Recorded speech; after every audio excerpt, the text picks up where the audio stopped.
So has anyone ever called you detached? Maybe a little cold?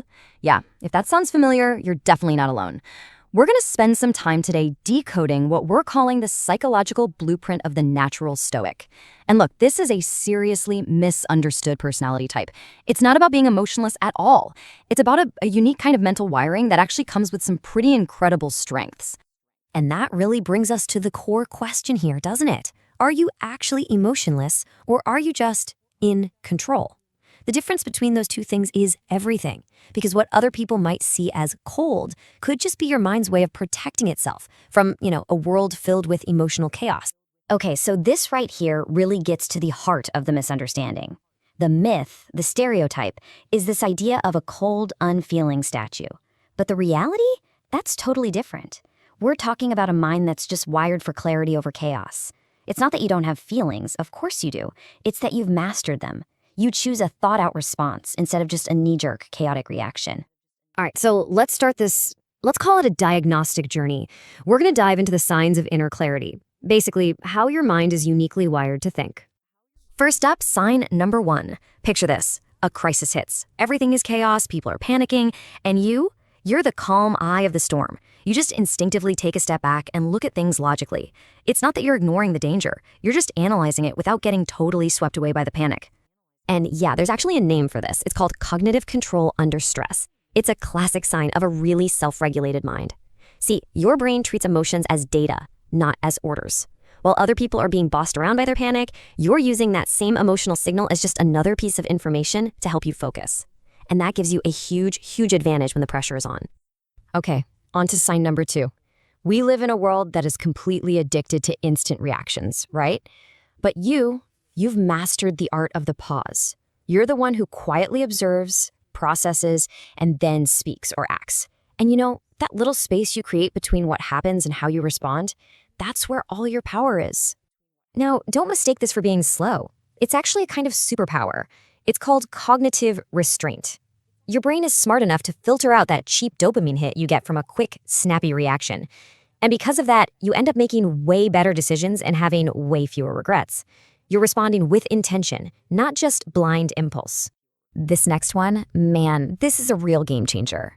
You just refuse to play the victim. Simple as that.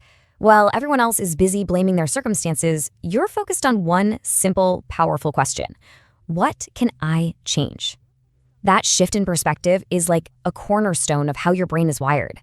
This mindset comes from a really powerful psychological idea called an internal locus of control.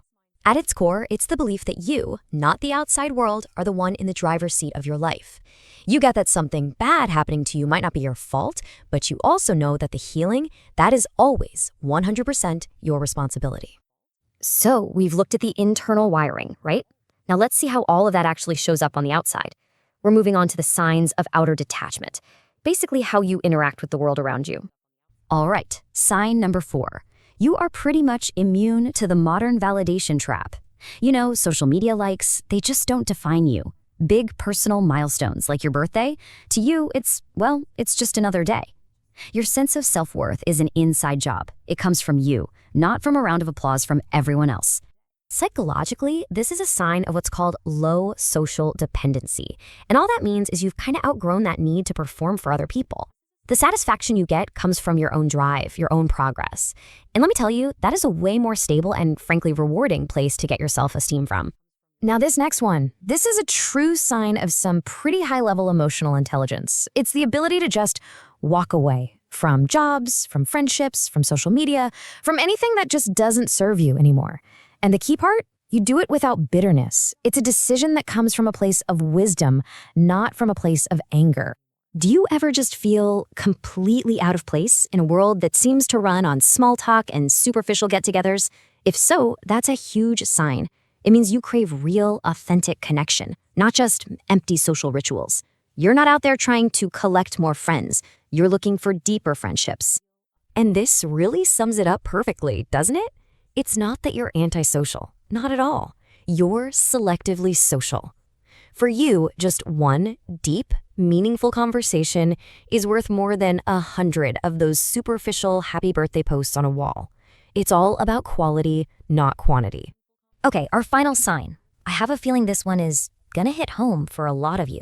It's what we can call uneasy rest. You know that feeling? That nagging guilt that creeps in whenever you're not being productive? A lot of times this comes from a childhood where you had to be the responsible one, and it literally hardwired your brain to feel like it should always be on. But here's the flip side. While that uneasy rest can feel draining, it's also the source of your almost scary level of discipline. So you don't sit around waiting for motivation to strike, you build systems to create it. And in a world that mostly runs on fickle feelings, believe me, that is a superpower. So, we've walked through all 7 signs. Now it's time to put all the pieces together and really decode what your unique blueprint actually means. So here it is, your blueprint. You're calm in the middle of chaos. You observe before you act. You have an internal locus of control. You get your validation from within.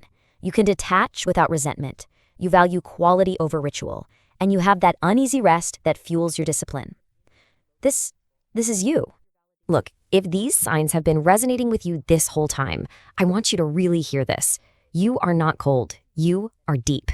You simply have a mind that is wired for a level of depth, awareness, and truth that, frankly, most people just can't handle. And your real superpower? It's that quiet confidence that comes with knowing who you are. So let's just reframe this once and for all, shall we? Your blueprint, your stoic nature, it was never, ever about being cold. It has always been about being focused on what actually truly matters. So I'm gonna leave you with this one question. You've seen the blueprint. You understand how you're wired. Now, what are you going to build with it? Because trust me, the world is waiting to find out.